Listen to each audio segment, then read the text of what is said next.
નમસ્તે બધાને, બધા જ ગેસ્ટને welcome. Thank you for coming. આજે મારે આયુર્વેદની અદ્ભુત દેન એટલે કે સુવર્ણપ્રાશન વિશે વાત કરવી છે. સુવર્ણપ્રાશનની વાત આજે આ પ્રસંગમાં શા માટે? મને લાગ્યું કે સુવર્ણપ્રાશનની વાત કરવાનો આજે પરફેક્ટ ટાઈમ છે.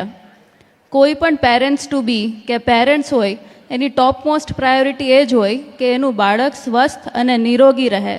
ફિટ એન્ડ હેલ્ધી બેબી જ એ બધા પેરેન્ટ્સની ટોપ પ્રાયોરિટી હોય. અત્યારે આખા વિશ્વમાં સ્વાસ્થ્યના ક્ષેત્રમાં કોઈ મોટામાં મોટો પ્રોબ્લેમ હોય તો એ લો ઇમ્યુનિટીનો છે. એલોપેથી પાસે લો ઇમ્યુનિટીનો અત્યારે કોઈ વિકલ્પ નથી. હોમિયોપેથી પાસે છે, પણ એમાં આલ્કોહોલનો યુઝ કરી મેડિસિન્સ બને છે, એટલે એ સહજ નથી. ભારતનું જે ધાતુ વિજ્ઞાન છે આયુર્વેદનું, એમાં સુવર્ણ જેવી ભસ્મ છે એ ઇમ્યુનિટી વધારવાવાળી છે. અત્યારે 20થી 22 પ્રકારના વેક્સિન્સ પેરેન્ટ્સ બાળકોને અપાવે છે. અત્યારે ગાયનેક લિસ્ટ આપી દે કે બર્થ પછી તમારા 25થી 30 વેક્સિન આપવાના છે. એટલા વેક્સિન આપ્યા પછી પણ પ્રૂવ એ જ થાય છે કે વેક્સિન પણ તો જ કામ કરે જો શરીરમાં ઇમ્યુનિટી હોય. એટલે બધાનું મૂળ ઇમ્યુનિટી છે. જો ઇમ્યુનિટી સ્ટ્રોંગ હોય તો આ બ્રહ્માંડ નહીં, બીજા બ્રહ્માંડના વાયરસ પણ ઇફેક્ટ ના કરે. ઇમ્યુનિટી વગર 1 લાખ રોગો થવાની શક્યતા છે. તો આપણા પ્રાચીન શાસ્ત્ર કાશ્યપ સંહિતામાં 3000 વર્ષ પહેલાં એક પ્રાશન કહેવામાં આવ્યું હતું. અભ્રંશ થાતું એક ગળથૂથીના રૂપમાં આવ્યું અને પછી છેલ્લે ફક્ત પ્રથા રૂપે સોનાને મધમાં ઘસી મધ ચટાડવાની જ પ્રથા રહી. પણ જે મૂળ હતું એ સુવર્ણપ્રાશન હતું. સુવર્ણપ્રાશન એક ડિવાઇન ફોર્મ્યુલેશન છે, જેના નિર્માણમાં સુવર્ણ ભસ્મ, બ્રાહ્મી, વચા, શંખપુષ્પી, પીપલી, જટામાસી અને મધ જેવા ઘટકોનો ઉપયોગ થાય છે. એ બધા જ ઘટકોમાં ડિવાઇન ઉર્જાનો સંચાર કરવામાં આવે છે અને પછી એ શક્તિશાળી આયુર્વેદિક વેક્સિનના ફોર્મમાં કન્વર્ટ થાય છે. એલોપેથી વેક્સિન્સ એક રોગ ઉપર, એક ઇમ્યુનિટી ઉપર કામ કરે, પણ સુવર્ણપ્રાશન ઓવરઓલ ઇમ્યુનિટી ઉપર કામ કરે. શ્રી વિશ્વનાથ દાતાર ગુરુજીએ સુવર્ણપ્રાશન મૂવમેન્ટ 50 વર્ષ પહેલાં ભારતમાં રિવાઇવ કરેલી છે. અમે આ મૂવમેન્ટ સાથે જોડાયા. એના પછી અમે 1, 2 કે 5 નહીં, પણ હજારો અનુભવ સાંભળ્યા કે માત્ર 3 થી 5 ડોઝમાં જ બાળકોને ઇમ્યુનિટીમાં સુધારો થયો હોય અને વિશેષ રોગોમાં ફાયદો થયો હોય. વિશેષ રોગ એટલે કેવા કે હાર્ટમાં હોલ છે તો એ સરખું થઈ ગયું, 3 ઓપરેશન, સિવિયર ઓપરેશન્સ ફેલ ગયા, સુવર્ણપ્રાશન લેવાથી ઓપરેશન સક્સેસ ગયા. એવા કેટલા મેજિકલ એક્ઝામ્પલ્સ જોયા. તો ઘણા લોકોને એવો પ્રશ્ન થયો કે 4 થી 5 ટીપા આટલી બધી પોઝિટિવ અસર કઈ રીતે કરે છે?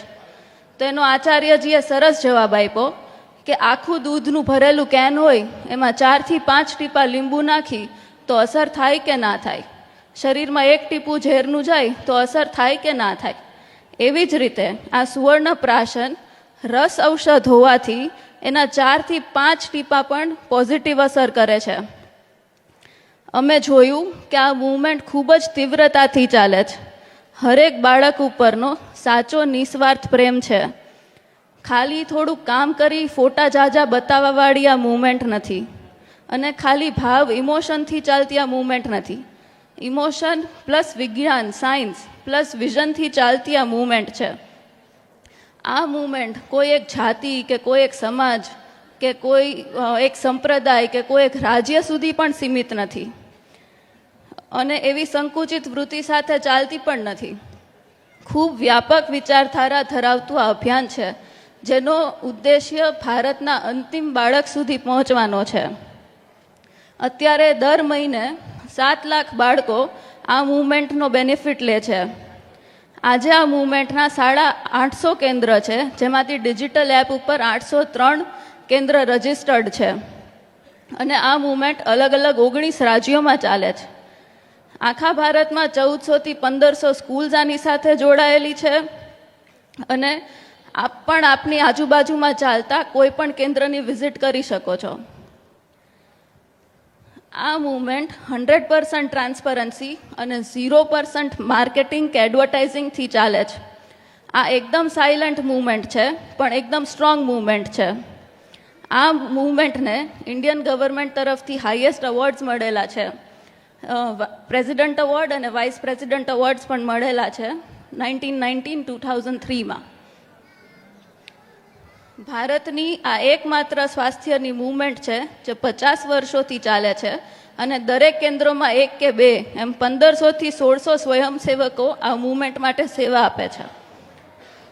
આ મૂવમેન્ટમાં સેવા આપવાવાળા કોઈ ડૉક્ટર્સ પણ છે તો કોઈ આદિવાસી પણ છે, પણ બધા વચ્ચે કોમન એ છે કે આવનારા બાળકો માટે બધાને કંઈક સારું કરવાની એના સ્વાસ્થ્યની ચિંતા છે અને કંઈક સારું કરવાની દ્રઢ ભાવના છે.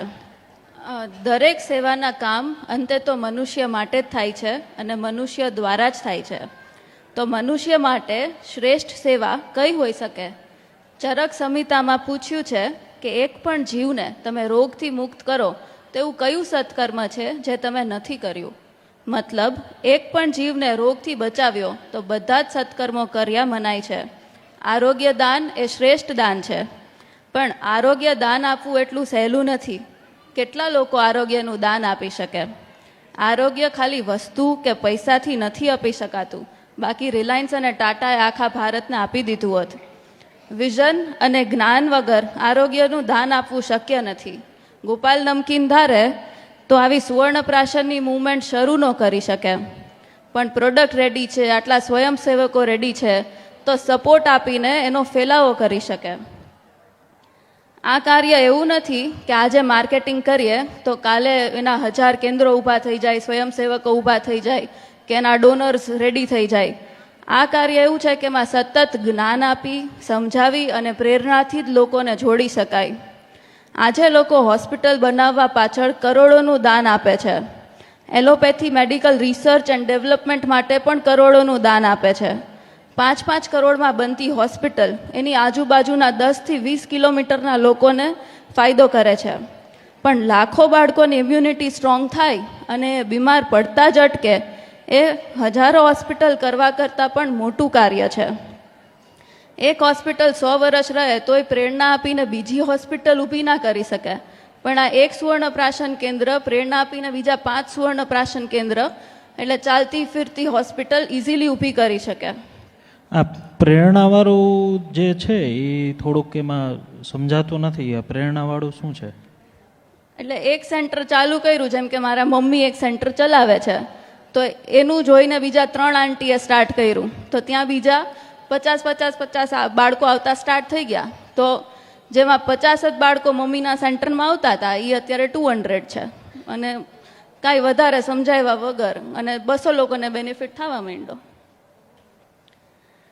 હોસ્પિટલ પાછળ થતી સેવા એક ટાઈમની સેવા છે, કારણ કે એક રોગ થયા પછી એને બચાવ્યા, પણ ઓવરઓલ આરોગ્ય ઉપર કામ કરવું અને રોગ થતાં જ અટકાવવા એ લોંગ ટર્મની સેવા છે. જેવું અર્થશાસ્ત્રમાં પણ કહે છે કે ભિખારીને એક ટાઈમની રોટલી આપવા કરતાં એને રોટલી કમાતો કરવો એ જ બેટર ઓપ્શન છે.